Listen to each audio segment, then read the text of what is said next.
네, 성도 여러분 하루 동안 평안하셨습니까? 2023년 3월 2일 목요일 새벽 기도회를 시작하겠습니다. 우리 다 같이 기도하시겠습니다.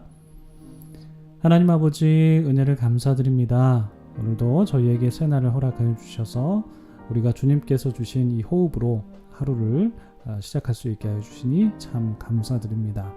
하나님 아버지 매일매일 저에게 주시는 이 생명의 말씀을 통하여서 우리의 영이 더욱더 강건해지기를 소망합니다. 하나님, 그래서 우리가 올해 표어처럼 예수님과 함께 예수님을 닮아갈 수 있는 우리 모두가 다 될 수 있도록 하나님 저희들을 이끌어 주시고 주장하여 주시기를 간절히 바라고 소망합니다. 오늘도 미가 말씀을 통하여서 저희에게 말씀하여 주실 텐데 오늘 말씀을 통하여서 우리를 향하신 하나님의 뜻을 저희가 잘 발견할 수 있도록 도와주시고 오늘 주신 말씀을 통하여서 우리의 삶이 정말 주님을 닮아갈 수 있도록 주님 저희를 이끌어 주시옵소서.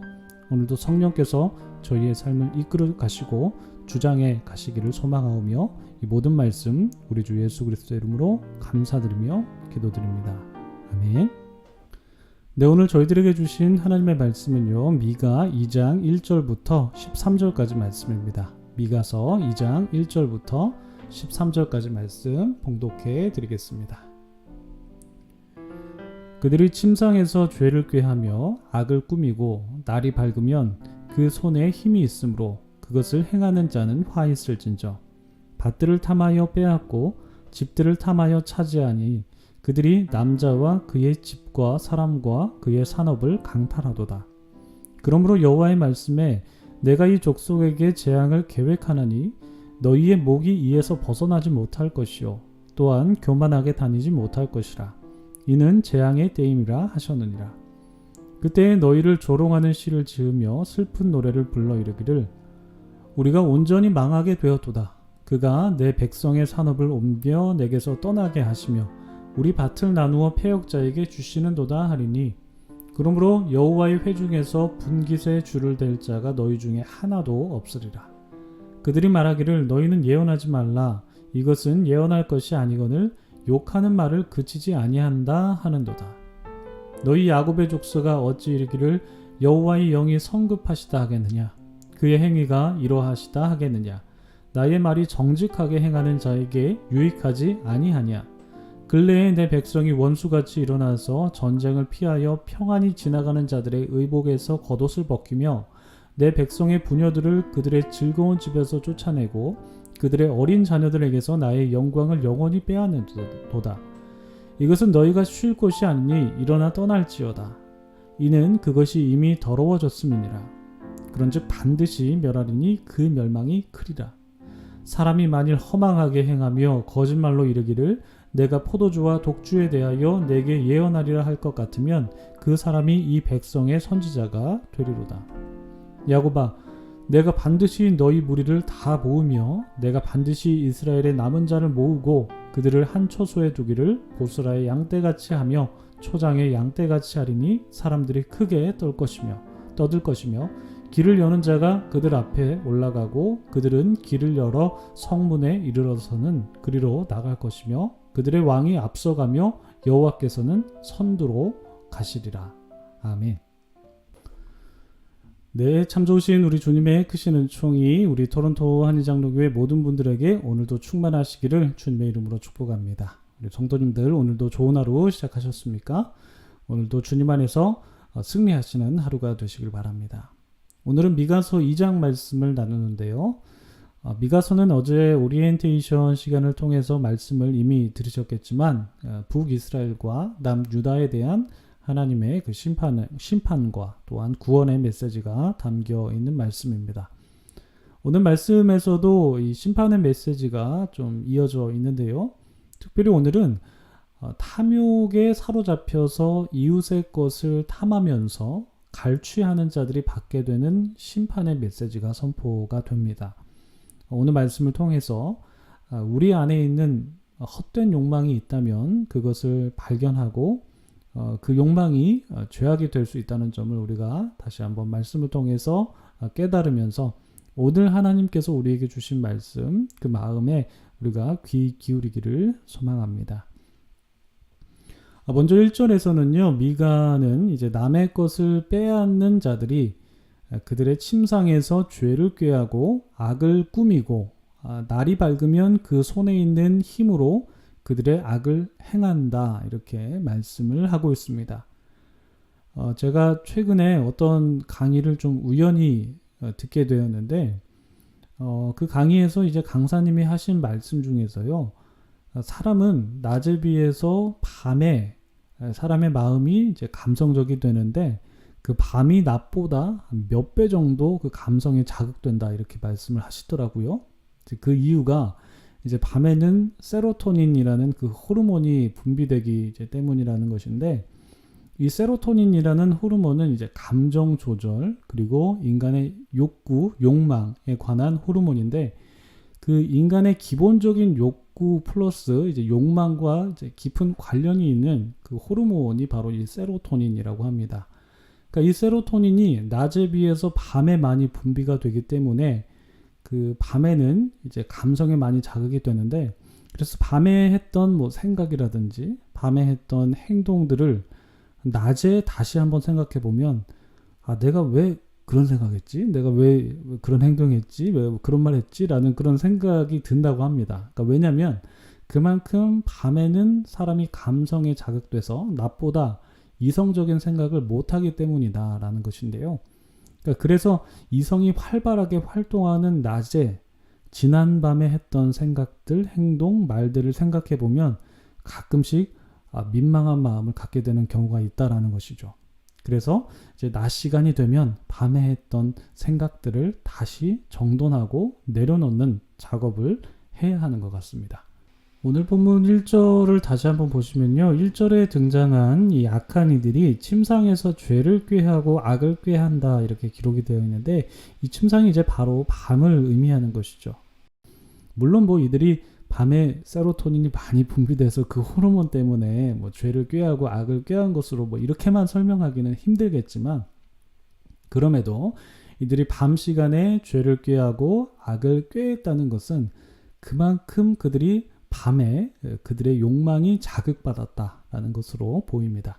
그러니까 그들이 밤에 그들의 욕망의 구렁텅이에 빠질 정도로 그렇게 자극을 받았는데, 이 마음을 이제 낮 시간에 다시 이성적으로 생각하면서 그들의 악행을 억눌러야 했으면 참 좋았을 텐데 그러지 않았죠. 도리어 그들은 낮이 찾아오자 그들이 갖고 있는 힘을 사용하면서 약자들의 소유물을 강탈했다라고 그렇게 기록을 하고 있습니다. 2절 말씀 보시면 그들이 밭들을 탐했다라고 그렇게 되어 있고, 또 빼앗았고 집들을 탐했고 차지했고 그리고 사람들의 산업을 강탈했다, 이렇게 기록을 하고 있는데요. 비슷한 말씀이 이사야 5장 8절에서도 나오는데, 이 이사야 5장 8절에 이제 오늘 본문에 등장하는 악인들과 좀 비슷한 사람들이 나옵니다. 이제 그들이 어떤 악을 저질렀냐면, 이사야 말씀 보시면 가옥에 가옥을 이으며 전토에 전토를 더하여 빈틈이 없도록 했다 라고 그렇게 기록되어 있고, 그리고 이 땅 가운데 홀로 거주하려고 했다. 그러니까 많은 가옥들을 차지하고 많은 전토를 차지하면서 심지어 빈틈이 없을 정도로 차지해 놓고 그 땅 가운데 홀로 거주하려고 했는데, 그런 사람들은 화 있을진저 라고 하면서 이제 하나님의 심판의 메시지가 선포가 되는 게 이사야 5장 8절 말씀인데요. 그러니까 토지에 욕심을 내는 자들에 대한 심판의 메시지라고 볼 수가 있죠. 구약 성경에서는요, 특히 땅의 소유에 대한 그런 개념이 굉장히 강화가 되어 있는데, 땅의 소유가 땅은 이제 누구의 것이냐? 바로 이제 하나님의 것이다라고 그렇게 말씀을 하는데요. 즉 땅의 소유는 하나님의 것이고, 하나님께서 이스라엘 백성들이 경작할 수 있도록 땅을 빌려준 것이 이스라엘 사람들이 땅에 대한 그런 땅에 대해서 갖고 있는 기본적인 개념이었습니다. 조금 더 부연해서 설명을 해드리면, 이스라엘 백성들이 가나안 땅을 점령했을 때 하나님께서 각 지파별로 땅을 분배해 주셨고, 그리고 각 사람이 그 땅 중에서 이제 또 기업을 또 분배받게 되는데요. 그러니까 혹시라도 사람들이 살다 보면 뭐 이런 일 저런 일 많이 겪게 돼서 어려운 일을 당하게 되는데, 그때 이제 자기가 분배받은 땅을 다른 이웃에게 저당 잡히고 이제 소장농으로 들어가게 되는 방법이 있거든요. 물론 그렇게 살 때는 좀 어려운 삶을 살 수밖에 없지만, 그런데 이제 평생 그렇게 사는 것은 아니었습니다. 왜냐하면 희년이라는 그 때가 되면 그 자기의 땅을 도로 다시 되찾을 수 있었기 때문인데요. 그래서 땅을 저당 잡힌 사람은 다시 이제 삶을 회복할 수가 있는데, 바로 이 제도가 이제 희년 제도입니다. 그러니까 이 제도 안에 있는 정신이 무엇입니까? 바로 땅은 하나님의 것이라는 거고, 사람은 하나님께 부여받은 땅을 관리하고 다스리면서 이웃과 함께 더불어 살아가는 그 터전이다 라는 그런 의미가 담겨 있다라는 것이죠. 그런데 이 자기의 욕망을 이기지 못해서 자기의 땅도 차지하는 것도 모자라서 이웃의 땅을 강탈하면서 자기의 소유로 삼는 사람들이 있었는데, 오늘 본문에 나온 악한 자들이 바로 이제 그러한 사람들 중에 한 명이었죠. 이런 사람들은 하나님께 이제 심판의 메시지를 받을 수밖에 없었습니다. 하나님께서 이웃에게 주신 땅을 자신의 욕망으로 빼앗아 버렸기 때문인데, 그래서 오늘 본문 3절과 4절에서 하나님의 심판의 메시지가 선언이 되죠. 악인들이 약자들의 것을 빼앗을 그 계획을 세운다면 하나님께서는 그 악인들이 빼앗은 것을 다시 빼앗을 계획을 세우신다 라는 것입니다. 그에 지나지 않고 사람들로 하여금 그들의 어리석음을 회상할 수 있는 노래를 지어 불리게 될 것이다, 이렇게 말씀하시고요. 그러니까 땅에 대해서 그리고 소유물에 대해서 그것을 강탈한 그 욕망에 빠진 그 강자들은 이처럼 하나님의 심판을 받게 됩니다.